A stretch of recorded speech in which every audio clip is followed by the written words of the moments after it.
Top-up show. It's Doncaster Day. Glenn Pollitt, you're bright and early, ready to get out there. Ready to dive in the shower and get out to the races at 9:30 because that's, first is 11:30 and it's busy. For anyone that didn't know, Prince Philip died overnight. Have you seen the news? Every single station. Oh, they've been hanging out for it, hey? Around the clock. It's like there's no other news. Of course not. Just some old cranky blokes kicked it. Yes. I know, but we've been sweating on it for a while. A life of service, Mark. A life of service. As someone made every breakfast for him, someone washed every bit of clothing, someone wiped his ass. A life of service. Of course. And yet I'm a fan of the Royals, Mark. So I'm not trying to bag him. It's a totem, isn't it? Okay, well, let's see what's happened to this meeting. It's dawned overcast. Is that what you're seeing out there, Glenn? Yeah, we're getting sprinkles here at Coogee and a little bit settled in. What's the story? So you're saying sprinkles as in rain? Well, not the ones you put in a fucking ice cream, Mark. Yeah, rain. Okay. Yeah, there's just been something come through there. So sprinkles. Yeah, okay. Not hundreds and thousands or the others. Okay, I can see that. It hasn't happened where I am, but okay. Of course, it's more relevant where you are. Okay, so that will clear, I think. No damage to the track other than it didn't get a sunny morning to improve. So I guess watch this space, see what happens there. I'll be working on about a 6, guys. Seems fair. And watch that inside, which tracks, have definitely so many more tracks these days seem inside favours to historically, once upon a time. And my theory is it's because of the ag pipes everywhere. Drainage has been a big thing in tracks in the last 20 years, and I'm sure that they've been draining the inside a lot better than they ever were. All right, well, let's have a look and see what's happened in race 1. So where's my screen? Here it is. Nothing really. It's sort of everyone's on a watch. We had a couple of scratchings and they were both kind of little queries and sleepers. So I'm happy to see them out of the race because I wasn't going to be on them. But yeah. Okay. I've noticed these Betfair markets have been a lot more solid lately, Mark. A lot less flucking in them. Have you noticed it? No, I haven't. I have. Markets are steady. I don't know why. All right. Obviously, big watch on Bahama, which is going to be a mounting yard conveyance. Vandula Lass not having trialled. Paul Ailey to see how he's come back from his ill-fated, I suppose, because he lost, trip down to the size in Melbourne. So 11-14, trial 11. I'm surprised he looks so soft there in that market because he is the horse that started 2-1 in the Silver Slipper, and you would think that that is good enough to start sort of, well, no worse than 3-1 here. Yeah, still top pick with me and can't wait to see him and interested in 3.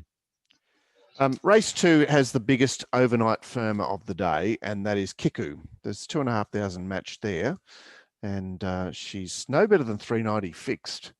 I tipped it yesterday on Friday's show, and I felt you and Gorb were a bit looking at me like I had 3 ends. Yeah, we were. Oh, look, my reference point is the fact that, last time we saw Kiku on a Saturday, which is 3 runs ago for Kiku, Black Duke was, easily getting past it, and Black Duke's 100s here. That's just my line. But the Irishman, I've got the story about it. Gord mentioned it was going to Hong Kong. It's a straight swap for Shadow Hero, the same owners, and Shadow Hero will return to Newnham after, I don't think he's been successful over there, has he? And the Irishman goes in his stead. Into his stable, probably.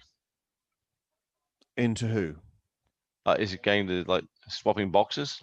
Yeah, just straight swap. We did lose the Wheelhouse here because he's got to start in the Doncaster, so that's of some interest. Some interest, and number 8 particularly firm overnight here, Hyper Supremacy. I think so Gordon mentioned it a bit. He did, coming out of the Canberra Guineas, 3rd up into this race after resuming in the Hobart Belt, so that's got a sense of timing about it. The Irishman is sort of soft there, isn't it? It was 280 with Wheelhouse in the race, and all of a sudden, the 7-2 chances come out, and now it's 2-1. Yeah, and I think it's sort of getting to the right range of its price now. I think we mentioned that yesterday on the show that we thought it should be probably about $4 with the Wheelhouse in. So 320, the Irishman. Okay. Sounds about right. All right. Not much meat on the bone there. Looking at those prices. No, they've narrowed it down, haven't they? Okay, the country championship. Art Cadeau on his way out to a more reasonable price. Can't actually spot any type of decent firmer in this race. They're just sort of, a little bit of money for another one. Oh, well, there's quite a few that have stayed pretty solid, Mark. The one you mentioned, Bailey's, is particularly solid. Spirinek's solid, and a little bit of interest in Rothenberg. And another one sort of fine. They're all got their like 8% marks, haven't they? Yeah, they look, those horses you mentioned. Well, Rothenberg, Bowman, Bailey's is JMac, and Spiranak is a lightly raced mare that's had a recent run. Not her last start, but did actually run around in the Tadieu race. Bit of a line chaser. Okay. And Charming Baby's very solid at the 5% gorge tip. Yeah, it is indeed. Map negative, but we've got some good-looking runs and likes softer conditions. All right. Race 4 is the fillies race, where Gord is tipping Tycoon Halley. I guess she's shorter than she was yesterday. A little bit of interest in Flexible and Darling Diamond, but looks a bit of a pineapple this race, Glenn. Bit of a pineapple. Number 4 is an easy bet for me just because I'm going to get $12 and I think it's a handy horse. But what do I think about it? I think it's probably a 7-1 chance. Oh yeah, I'd be inclined to take that, whatever's there right now. The staying race on the card, the Sydney Cup lead-up, the Chairman's, and Rondinella and Paths of Glory are firm overnight. 2 horses that we mentioned with different form from the lead-up, which I did suggest, there is a problem with the lead-up because Realm of Flowers was just way, way too good off a very unsympathetic run in that race. Not much action on the fair there. It's just dum-de-dum-de-dum. Let's see what happens. Number 11, my pick from yesterday, which we couldn't understand, $6. I think it's going to get out to $8 or $9. It's going to get an okay price, but still not overs. But look, I think it's quite clever the way you and clearly a lot of other people went pin the tail on the donkey today. Today's the day. It's like, it's a target race, and why wouldn't it be a target race? For someone as successful and mind-numbing as Chris Waller is, I have no problem with his horses. It's amazing, yeah. I remember when Gay had that really awesome period, and I just thought, I'll never get this chick right. Waller, you can sort of work it out.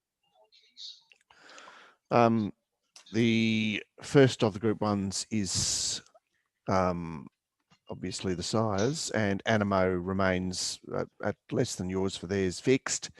Nearly 20,000 match there. It's one of the obviously I suppose it's sort of a banker horse for the day, isn't it? It's high profile. 4 moves ahead is steady, and I would suggest that there will be a little bit of a tightening there, simply because it's T. Clark flops out, should find the lead. I know that the official maps have the VRC size produce winner leading. Animo will be ridden positively, I imagine, settle midfield, and I guess he's hard to beat, isn't he? The only thing he smells of is he's just so obvious. But, obvious horses do win. There's a obvious reason. Horses do win, yeah. There is a reason that Gord's in the game. He's buying his 9th home. And there's a good man up at Byron Bay, Peter Lawrence, who also, loves obvious. Look, master of the obvious, but does a great job and very successful at doing it. And here we are, just trying to be so clever. Yeah, I know. I'm trying to make a cobweb for some reason. I don't know why. Right, Skylab very firm here. Montefilia is edging out towards 7-2 there on the fair. Skylab more matchings. A little bit of interest in what? I'm not sure. Yeah. I think they've just all found their spots. Yes, so official change of tactics on Montefilia to be ridden more positively from a low draw, as we expected. Very, very number of very good judges, very bullish about Skylab. Yeah, well, I think it's A. I think it's like top pick. Well, no more. It is 2,400 meters, so it will certainly find more. I think there's bits and pieces in there, and it's interesting derby. It is, and it is a different land, Okay, the one of the two main events is the TJ Smith, and Bivouac has been the fixed odds firmer, although it's looking a little hollow there. 5,000 matched. Nature Strip is looking popular there. $4 wanted, and most matchings. A lot of conjecture here about, I should say that Masked Crusader has had some fans as well. A lot of conjecture here about the likely tactics. You mentioned, Glenn, that the two leaders would just jump out and look at each other. Everyone else I've spoken to seems to think that Eduardo will be labelled urgent.